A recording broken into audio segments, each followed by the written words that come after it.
Welcome to the Explainer. We all know willpower is a totally finite resource, right? But we constantly try to just brute force our way into better routines anyway.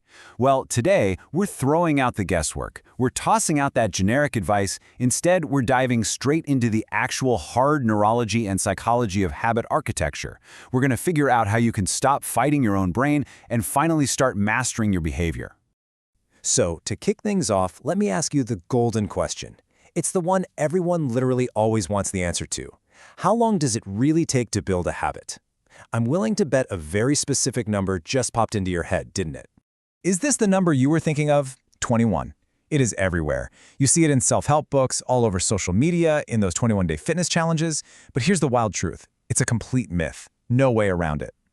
This idea actually started way back in the 1960s from a book called Psychocybernetics by a Dr. Maxwell Maltz. He basically noticed that it took his patients a minimum of about 21 days to adjust to a new mental image of themselves.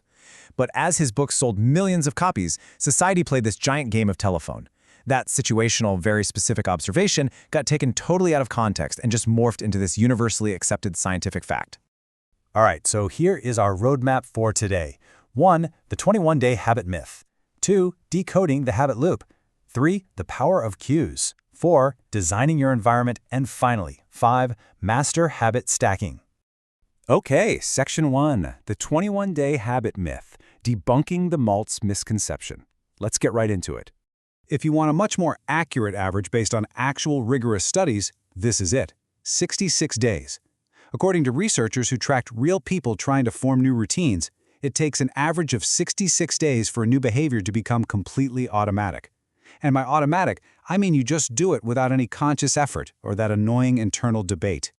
Now, what's really fascinating about this data is the sheer size of that range. The timeline literally varies wildly, from just 18 days all the way up to 254 days. And why is that? Well, it depends entirely on the complexity of the habit. Think about it. Drinking a glass of water every morning? Yeah, that might only take a few weeks to automate. But what about doing 50 push-ups before breakfast? That is complex. It requires significantly more physical and mental effort, so of course, it's going to push much closer to that 254-day mark. The big takeaway here? Give yourself some grace. There is absolutely no one-size-fits-all timeline. Moving right along to Section 2, decoding the habit loop, the neuroscience of routine. You see, understanding the hardware up in our heads changes everything. Deep within your brain, there's a region called the basal ganglia. You can basically think of the basal ganglia as your brain's ultimate efficiency engine. Your brain burns a massive amount of energy when making conscious decisions. So to save that precious mental energy for more complex stuff, the basal ganglia takes behaviors you repeat in a specific context and it chunks them together. It shifts them from conscious, effortful choices right into thoughtless, automatic routines. You don't have to consciously remember how to brush your teeth or drive your exact route to work, right? Your basal ganglia has completely automated it for you. And this automation process follows a really specific three-part neurological cycle. This was famously decoded by researcher Charles Duhigg. So first, you have the cue. That's the trigger that tells your brain, hey, go into automatic mode. Second is the routine. That's the actual behavior or action you perform. And third is the reward. This is the benefit or the relief that basically helps your brain figure out if this particular loop is actually worth remembering for the future. So a cue triggers a craving, the routine satisfies it, and the reward reinforces the whole shebang. Up next, Section 3, the power of cues, directing focus and attention. Here's the thing. If you can master the cue, you master the habit. But sports science actually shows us that not all cues are created equal. There's a really fascinating distinction highlighted by elite sports performance coach Eric Cressey: internal versus external cues. So when a coach tells an athlete to, say, bend your knees, that is an internal cue. It directs the athlete's attention to a specific body part. But if that same coach says, push the ground away, that's an external cue. It focuses the athlete's attention entirely on the environment and the desired effect of the action. So why does this actually matter for your daily habits? Well, research shows that focusing internally makes us hyper-conscious of our movements, which surprisingly inhibits our automatic processes. It creates this rigidity and tension, and you end up over-regulating yourself. Conversely, externally focused cues deliberately let your subconscious take the wheel. When you focus on a target outside yourself, the habit just becomes smoother, more graceful, and it requires far less mental strain. All right, Section 4, designing your environment, winning the battle before it starts. Let's actually take this concept right off the sports field and bring it straight into your living room. Look, willpower is completely finite, but your environment, it's always there, just quietly shaping your behavior. If you want to build a good habit, you have got to make the cues obvious. You want to reduce friction so that the positive behavior is literally the path of least resistance. You want to exercise more? Lay out your workout clothes the night before so they are literally the first thing you see. Want to hydrate? Plop a giant water bottle right next to your keyboard. Want to eat better? Put some pre-cut veggies right at eye level in the fridge. Basically, you want to make the good choice the absolute easiest choice. On the flip side, if you want to break a bad habit, you have to make it aggressively annoying to execute. Add a ton of friction. Doom scrolling in bed? Move your phone charger to the bathroom.